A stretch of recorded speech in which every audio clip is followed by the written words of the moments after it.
تو کیا مودی کا جہاز گرا دیں، جنگ چھیڑ دیں؟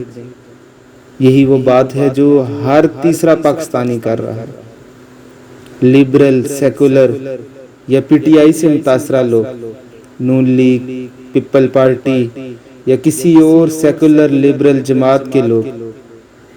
ہر کوئی یہی کہتا ہے کہ کیا مودی کا جہاز گرا دیں اور جنگ چھیڑ دیں۔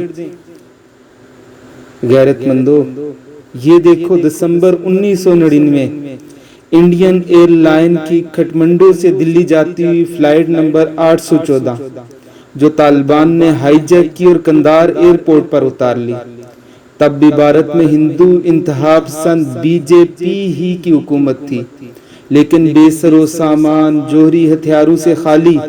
7 لاکھ فوج سے خالی، F-16 اور JF تھنڈر سے خالی، گدڑی پوشوں نے واجپئی کو تگنی کا ناچ نچا دیا تھا۔ نہ اس جہاز میں کوئی وزیر اعظم تھا، نہ یہ افغانستان کی ایئر سپیس سے گزرا، لیکن طالبان نے نہ صرف اپنے مطالبات منوائے بلکہ بی جے پی اور واجپئی کی سیاست کو وہ سفارتی ضرر پہنچایا